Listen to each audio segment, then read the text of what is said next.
ازيكم عاملين ايه؟ يا رب تكونوا كلكم كويسين. فيديو النهاردة ان شاء الله بقى هوريكم كده الكتب اللي عندي.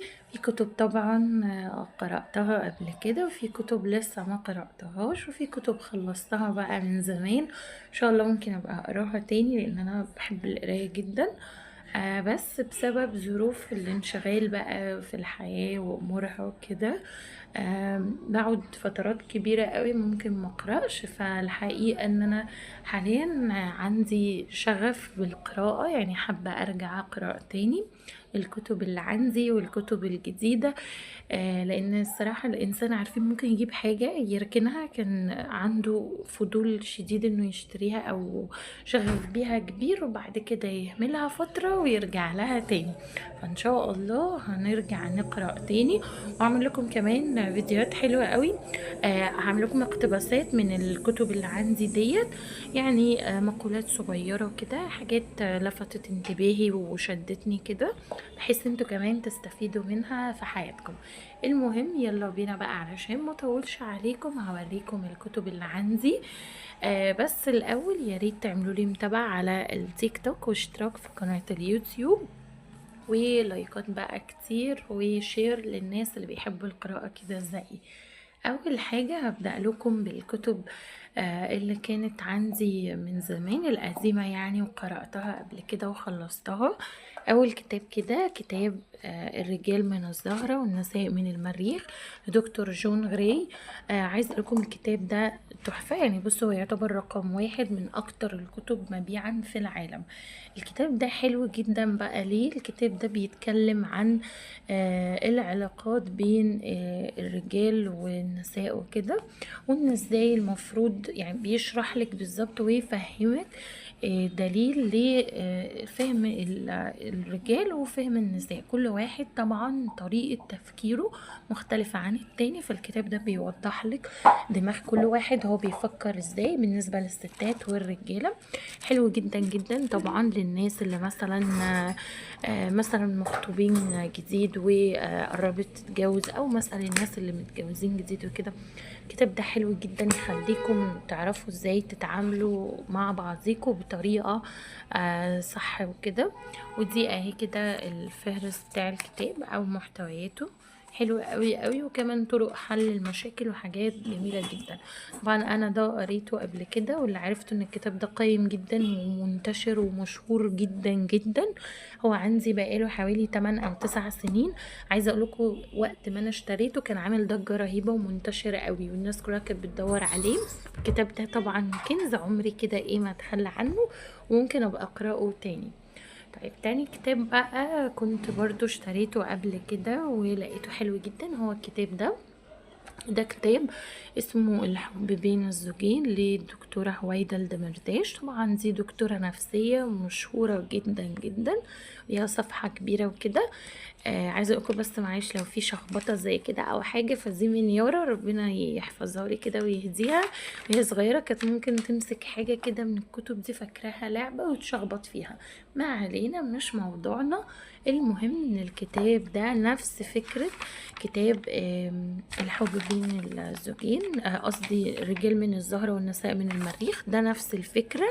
بس ده الفرق ان دي كاتبة مصرية، انما الكتاب ده الكاتب المؤلف بتاعه يعني اجنبي مش مصري. المهم ان هي نفس الفكرة وبجد حلوة جدا. بيتكلم عن التعامل بين الازواج والمشاكل وانواع الازواج. يعني بصوا اهو، ده الفهرس برضو عشان لو حابين تشوفوه علشان تقرروا لو هتشتروه كده.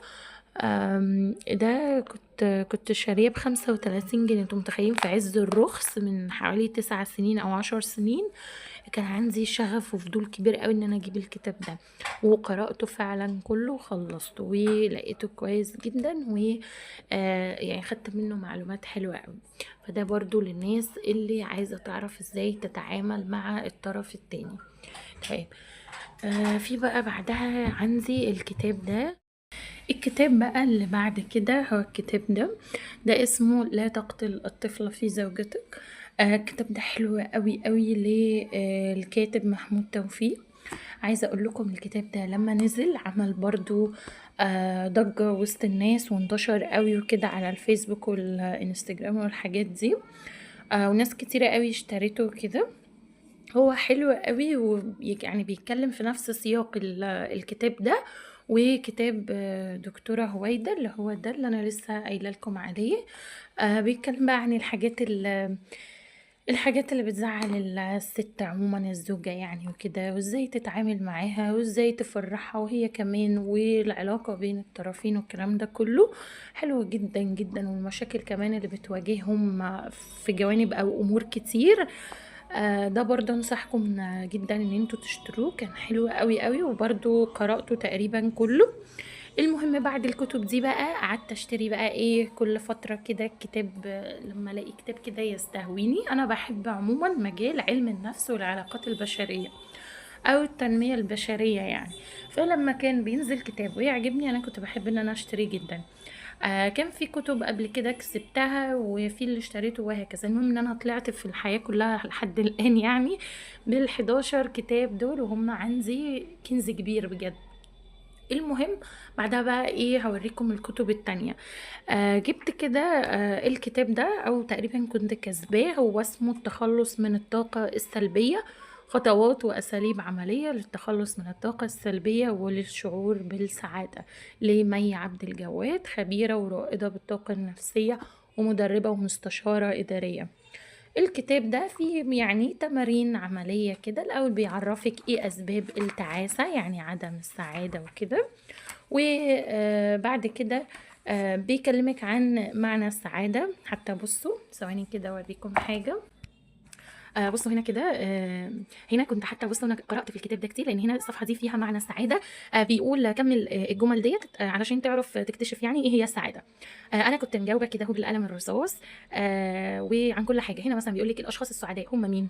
فانا كانت ساعتها اشخاص طاقتهم ايجابية وبيستمتعوا بالحياة. بعدها بتقول لك السعاده بتخلي الناس ايه او بتجعل الناس ايه. كتبت مرتاحين البال وطاقتهم عاليه ومزاجهم حلو. بعدها كنت بجاوب عن سؤال يمكن أن أكون سعيدا إذا كتبت بالي رايق ومستور ماديا وبعدت عن السلبيين، يعني الناس السلبية بتوع المشاكل بقى والحوارات وكل حاجة بقى. تمام. وهكذا باقي التمرين. فبجد ما مجرد بس ما افتكرت الصفحة دي وان انا كنت مجاوبة فيها. فرحت جدا. هنا بقى عن ايه اللي بيحصل لجسمك لما بتتعرض لضغوط نفسية. طب والتمرين اللي هيخليك تخف الضغط النفسي، وتمرين للقضاء على التوتر. المهم يعني ان الكتاب ده حلو جدا جدا، كله تمارين كده عملية تخليك تتخلص واحدة واحدة من التوتر والضغوط وتحس كمان بالسعادة اهي. ودي صورة الكاتبة او المؤلفة بتاعت الكتاب. فبجد كتاب حلو جدا للناس اللي عايزة تتخلص من الطاقة السلبية وتحس بجد بفرق كده نفسيا في طاقتها والكلام ده. نيجي بقى لكتاب تاني شفته برضو. هو الكتاب ده اسمه هو يعني شبيه بده، بس الفرق ده تقريبا ما فيهوش تمارين قوي يعني. هو اسمه كيف تشعر بالسعادة 20 نصيحة للشباب. اهو لو حد برضو حابب ياخد الكتب سكرين شوت علشان يشتريها او يسأل عنها، هثبت لكم الشاشة كده شوية علشان تعرفوا تصوروها. الكتاب ده اهو ده كده الملخص الخاص بيه. بيتكلم عن 20 مهارة بسيطة وصحية لتوجيهك نحو الإدراك الذاتي والتحلي بالهدوء والثقة بالنفس. وفي استراتيجيات كمان وأسئلة بتدعو للتأمل الذاتي وأدوات سهلة التطبيق تساعدك تتخلص من الإحباط وتتعلم الصبر علشان تقدر تحقق أهدافك. الكتاب ده أنا فاكرة أن أنا قريت فيه شوية صغيرة بس.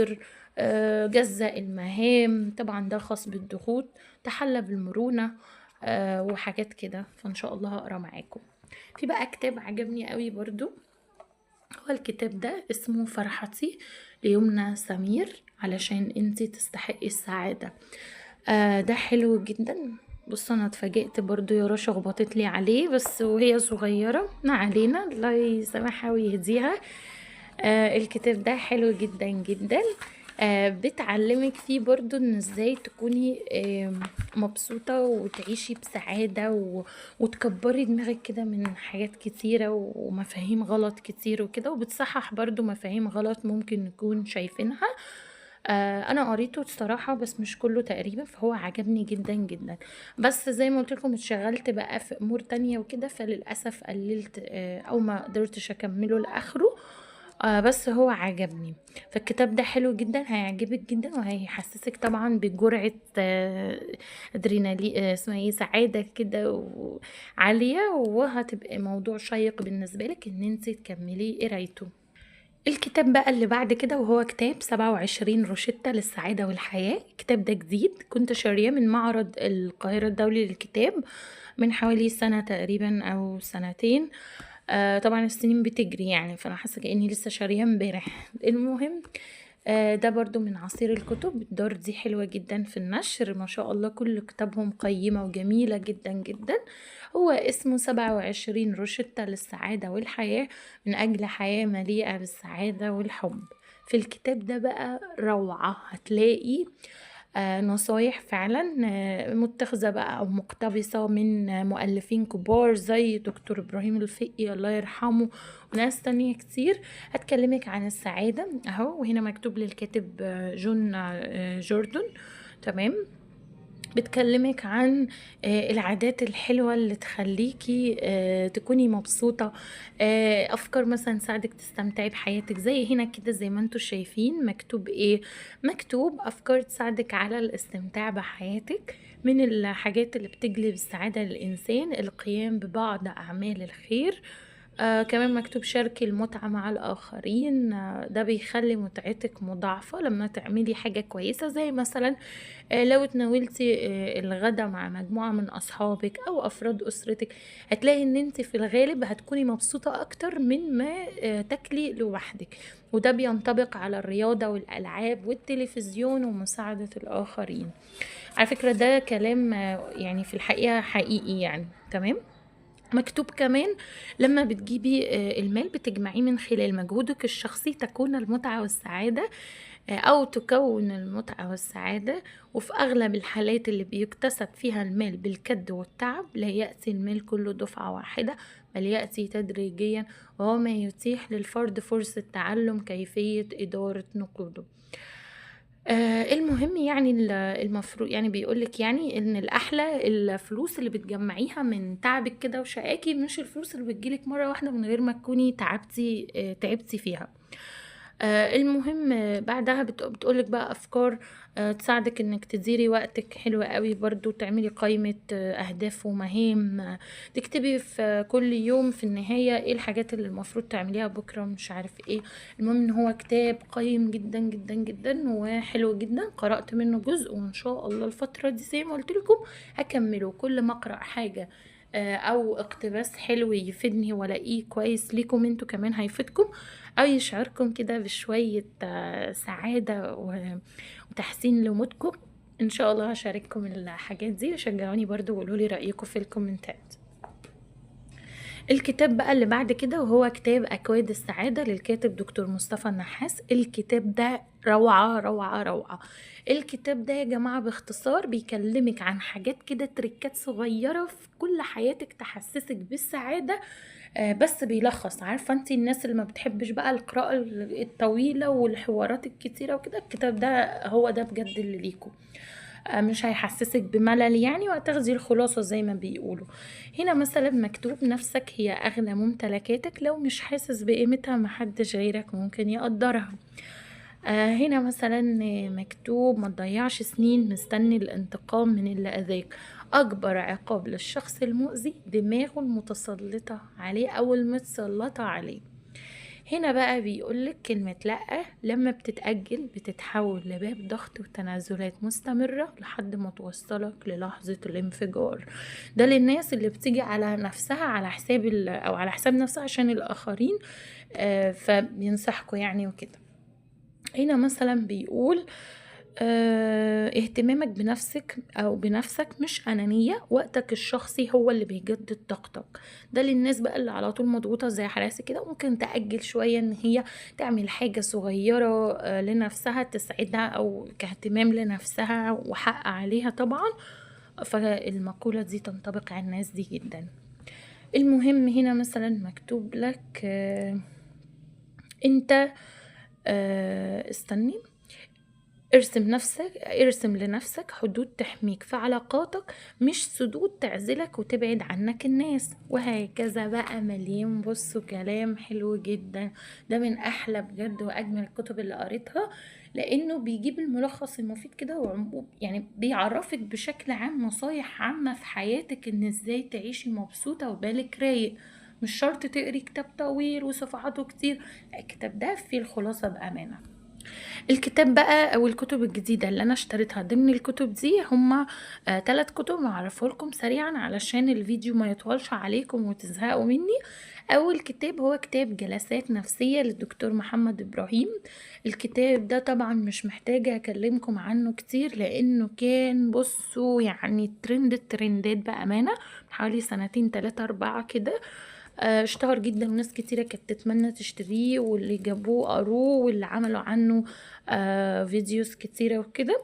الكتاب ده حلو قوي، بيعرفك كده ايه الحاجات اللي بتخلي الانسان اصلا يشعر بالضغط والضيق والحزن، وايه الحاجات اللي تعمليها وتنظمي حياتك ازاي، وكلام كتير قوي قوي كده علشان توصلي للسكينة النفسية. انا الحقيقة لسه ما قرأتهوش، بس ان شاء الله الفترة دي هبدأ ان انا اقرأ زي ما قلت لكم، وارجع كده لعادة القراءة، لان دي هواية وعادة فيا من صغري. وفي اي حد بيحب القراية هيلاقي ان نفسه كده بتكون ساكنة، وبيحس براحة نفسية اكتر وسكينة كده وهدوء، والقلق يخف والتوتر. فان شاء الله هرجع اقرأ الكتاب بقى التحفة بعد كده. وهو الكتاب ده من اكتر الكتب مبيعا في العالم، وهو لا تهتم بصغائر الامور فكل الامور صغائر. بيكلمنا عن ايه؟ عن وسائل بسيطة لمنع الامور الصغيرة ان هي تسيطر على حياتك، لدكتور ريتشارد كارلسون من مكتبة جرير زي ما انتم شايفين.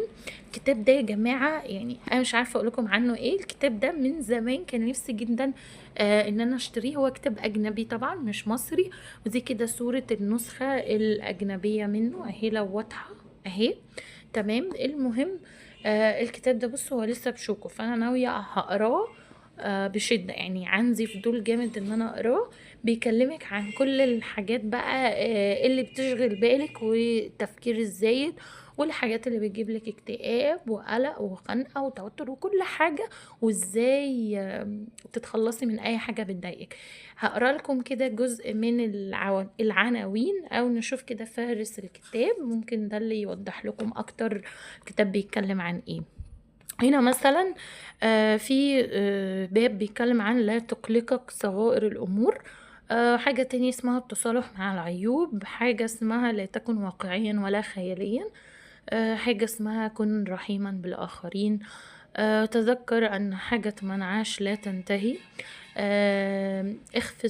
اخفي صدقتك حتى لا تدري شمالك ما أنفقت يمينك. ده طبعا من أساسيات الدين الإسلامي في القرآن، لما ربنا أمرنا إن احنا يعني لما ننفق حاجة تكون الأحلى إن هي تكون في الخفاء في السر، يعني لأن صدقة السر بتكون أعظم عند ربنا من صدقة العلن، اللي هي بقى الناس تقعد تتفشخر بقى بصدقتها وتقول بصوا ده أنا ذبحت ده أنا عملت ومش عارف إيه. المهم يعني تمتع بمزيد من الصبر، حاول أن تقلل من تحملك للتوتر، وحاجات تانية كتيرة جدا جدا جدا. فبجد الكتاب ده من أجمل الكتب اللي هتشتروها وتقرأوها في حياتكم، وأنا إن شاء الله هقراه وأعمل لكم منه شورتس كده، ريلز قصيرة لأهم الاقتباسات اللي هلاقيها فيه وتفيدني. اخر كتاب معانا بقى وهو الكتاب العظيم ده، هو كتاب رسائل من القرآن لأدهم شرقاوي. الكتاب ده يا جماعة طبعا حلو جدا جدا. باختصار شديد هو بيتكلم عن مثلا أدعية معينة للأنبياء، أو قصص معينة جت في القرآن، بيوريك معنى او تفسير الايات القرآنية ديت الصغيرة جدا، وازاي بتنطبق في حياتك. هوريكم مثلا ازاي. ثانية واحدة اهي. مثلا هنا بسم الله الرحمن الرحيم، وهزي إليك بجذع النخلة. صدق الله العظيم. طبعا الآية دي بتتكلم عن ستنا مريم، فبيقولك هنا هو مثلا ايه، يعلم يعلم الله سبحانه أن رجلا شديدا لا يقوى على هز نخلة، فما بالك بامرأة قد وضعت مولودا للتو، ولكنه حين قال لها هزي فقد أراد منا أن نأخذ بالأسباب وليعلمنا أن السعي مطلوب. فالله سبحانه وتعالى يخلق الدودة أو حبة القمح للعصفور، ولكنه لا يلقيها له في عشه. الذي رزق مريم ولدا دون زوج كان قادرا أن يسقط عليها الرطب دون هز الجزع، ولكن أراد منا أن نبذل الجهد والطاقة ونسعى، ثم نعلم يقينا أنها مجرد أسباب لا تنفع ولا تضر. يعني بيكلمنا طبعا ربنا في الآية دي، والكتاب بيربط ده بحياتنا بأنه يقولك إن إحنا لازم نسعى ونشتغل ونتعب ونعمل اللي علينا علشان نلاقي نتيجة، وإلا بقى كانت الحياة تبقى سهلة وكل حاجة سهلة. ولو كده بقى ما كان الأولى ربنا سبحانه وتعالى كان نزل البلح الرطب على ستنا مريم علشان تعرف تاكل وتولد سيدنا عيسى عليه السلام، لكن لا، ربنا قالها هزي بجذع النخلة، يعني أمرها بالتعب والسعي. تمام. فطبعا حلو قوي. وهنا مثلا هوريكم حاجة تاني برضو مكتوب هوريكم حاجة تاني، ثواني كده، حاجة حلوة برضو في الكتاب. هنا مثلا مكتوب ايه؟ سورة الكهف بقى، آية من سورة الكهف. تمام. بسم الله الرحمن الرحيم. فلما جاءه وقص عليه القصص قال لا تخف. بيقولك في الآية دي مثلا أجمل ما تقدمه لأحدهم أن تربط على قلبه، يعني طبطب على قلبه يعني. تمام. هنا بقى بيكلمك عن سورة الكهف، بيقول السفينة التي لو لم تثقب لسلبت، يبتلي الله بالصغيرة لينجي من الكبيرة، والغلام الذي لو لم يقتل لأشقى والديه في أخذ الله عطاء، والجدار الذي لو لم يقم لضاع مال اليتيمين. أي وفاء هذا يا رب! لذا مع كل ثقب وكل فقد وكل نعمة ردت اللهم صبرا على ما لم نحط به خبرا. يا سلام! يعني طبعا قصة القصص اللي موجودة في سورة الكهف، لما السفينة خرقت طبعا، وطلع ان الحكمة من كده ان كان هيستولى عليها ملك بياخد كل السفن بالغصب، والغلام اللي اتقتل يعني لولا ان هو اتقتل كان زمانه عاش واشقى والديه، بس ربنا رايد ان يعوضهم خيرا منه. فبجد بيعلمك ان ربنا له حكمة في كل حاجة وليه سبب. ما تزعلش من اي ابتلاء عندك علشان بيكون وراه سبب وخير ليك انت مش لحد تاني، فما تزعلش، ودايما ادعي وقول اللهم صبرا على ما لم نحط به خبرا، يعني يا رب صبرنا على الحاجة اللي احنا مش عارفين حكمتك فيها او سببها ايه. بجد الكتاب ده من اعظم الكتب اللي ممكن تقرأوها في حياتكم، انصحكم كلكم تشتروه، لان احلى حاجة انت بتاخد او بتستفيد بكذا ناحية وبتاخد ثوابين. ثواب ان انت بتعرف تفسير بعض من آيات القرآن الكريم، وفي نفس الوقت تطبيق ده على حياتنا الحقيقية الواقعية. فبجد حلو جدا جدا وهتستفيدوا منه جامد. بس كده وبكده يكون الفيديو بتاعنا خلص النهاردة. يا رب يكون قدرت افيدكم كده واستمتعتوا معايا بالفيديو، وبان انتوا تشوفوا كده مجموعة الكتب الحلوة دي اللي انا كلمتكم عنها. اتمنى بقى كل اللي شاف الفيديو واستفاد منه وعجبه يعمل لايك ويعمل شير للناس محبي القراءة، علشان يعرفوا اقتراحات كده حلوة للكتب الحلوة اللي معانا دي. لو مهتمين بمجال علم النفس والتنمية البشرية كمان اعملوا متابعة ليا، واعملوا اشتراك على قناة اليوتيوب، وفعلوا الجرس علشان يوصل لكم اشعار بكل فيديو جديد. اشوفكم على خير ان شاء الله في فيديوهات احلى، واقول لكم سلام عليكم.